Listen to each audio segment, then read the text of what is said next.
Hello everyone! Today we're revealing WWF Raw is War from March 17th, 1998. Raw opens with Ken Shamrock coming down to the ring for an interview. Kevin Kelly asks if Shamrock can keep his temper under control heading into WrestleMania. Shamrock confidently declares that when he faces The Rock, the WWF will witness a new Intercontinental Champion. Then suddenly, The Rock and the rest of the nation appear. The Rock calls Shamrock a jabroni, saying he couldn't last 2 minutes with a single member of the nation. To prove himself, Shamrock must face Dio Brown right now. Shamrock accepts and the first match is about to start. The match begins with Shamrock largely ignoring Dio, focusing on Rocky. Dio capitalizes, dropping Shamrock with quick offense that doesn't help a lot because Shamrock powers back and eventually hits belly-to-belly suplex, and with seconds remaining on the 2-minute timer, he walks in the ankle lock, only for The Rock to swipe in and deliver a chair shot, giving Shamrock the win with a disqualification. But Shamrock doesn't stay down.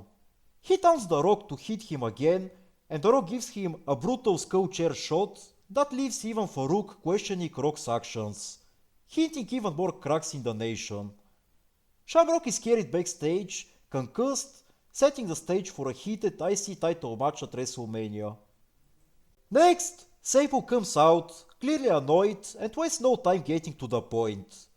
She runs Luna down verbally, calling her a little bitch, and questions whether Luna even has the guts to face her. Sable then throws out a direct challenge, demanding a fight later tonight, and promising to kick Luna's ass if she shows up. Let's see what will happen later tonight. We continue with Jeff Jarrett vs Tom Brady. Tennessee Lee is booed heavily as he introduces Jeff Jarrett, who makes an over-the-top entrance on a white horse with flashing lights, a callback to old Memphis gimmicks. The match itself is a short but fun back and forth. Brady starts strong with a back elbow, but Jarrett recovers quickly. After a series of near falls, Jarrett walks in the figure 4 leg lock, forcing Brady to submit. The crowd reacts with mixed enthusiasm. They appreciate the athleticism, but Jarrett's overdone gimmick keeps it from being a show stealer. Still, it serves its purpose, to showcase Jarrett's versatility and keep his feud with Brady before WrestleMania. Next match, the Headbangers vs the Rock and Roll Express. Footage from WWF Superstar recaps the ongoing issue. The Headbangers earned a 5 minutes alone with Jim Cornette after defeating the Rock and Roll Express. Thought Mosh was left knocked out afterwards, allowing Cornette to sneak in and elbow and steal a pin. That bad boot carries straight into tonight's match. Once the bell rings, the Rock and Roll Express rely on veteran instincts, isolating Mosh and using double team tactics, while Cornette stays safely on the apron. Mosh eventually fights free, creating an opening for the Headbangers to shift momentum. They strike quickly, landing the stage dive on Morton to score the pin in just over 2 minutes. After the match, chaos erupts. As the Headbangers turn their attention to Cornette, Bob Holly and Bart Gunn rush into the ring and dismantle them with a flying spine buster and a rocket launcher. Cornette then grabs the microphone and announces that Holly and Gunn are the newly reformed Midnight Express. Moments later, the new team turns on the Rock and Roll Express as well, leaving everyone laid out and officially reigniting the Midnight Express legacy in the WWF. Match number 4, Chainsaw Charlie vs Billy Gunn, with Road Dogg at ringside. The Outlaws roll out a dumpster painted Jack's house, referencing last week's antics. Road Dogg immediately grabs a microphone, poking Chainsaw Charlie and doubting him about being old and slow. Billy Gunn starts things off with aggressive offense, chopping and slamming Charlie. Charlie fires back with multiple DDTs, showing he's far from finished. As Charlie goes for a pin, Road Dogg leaps into the ring and strikes with the WWF Tag Team title belt, causing a disqualification.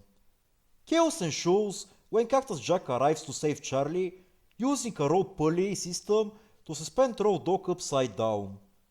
The crowd enjoys the spectacle, while Cactus Jack takes shots at the Rock Dog to end the segment. After that, Vince McMahon makes his way to the ring to discuss last week's confrontation with Austin. Kevin Kelly questions him about Austin's both actions, including demanding Vince McMahon to hit him. McMahon explains that he didn't, citing professionalism and the preservation of the WrestleMania main event. Kelly presses further, asking if Vince McMahon wants Austin to become WWF champion. After some hesitation, McMahon delivers the crowd-pleasing answer, "Oh hell no!" The fans erupt, and the segment cements the intense Austin-McMahon feud, making WrestleMania feel even more high stakes. Next, Triple H heads to the ring and immediately goes after Owen Hart, accusing him of hiding behind the commentary table and faking his injured ankle. He dares Owen to get in the ring and put the European Championship on the line, mocking him as a coward if he refuses. Owen fires back, insisting his ankle is legitimately injured and saying Triple H will have to wait until WrestleMania. That doesn't sit well with Hunter, and he shows Owen off his chair, and that is all it takes. Owen jumps up, throws water in Triple H's face, and unloads on him as the fight spills into the ring. The bell rings, and the match is suddenly official. Owen starts strong, dumping Triple H to the floor, but his injured ankle quickly becomes the target. As Owen follows him outside, Triple H drives him headfirst into the steel post. With the referee distracted, Chyna appears and smashes Owen's cast with a steel bat. Thanks to that, Triple H viciously tortured the damaged ankle. Owen refuses to tap, but the referee calls for the bell as he passes out. Triple H is crowded the new WWF European Champion.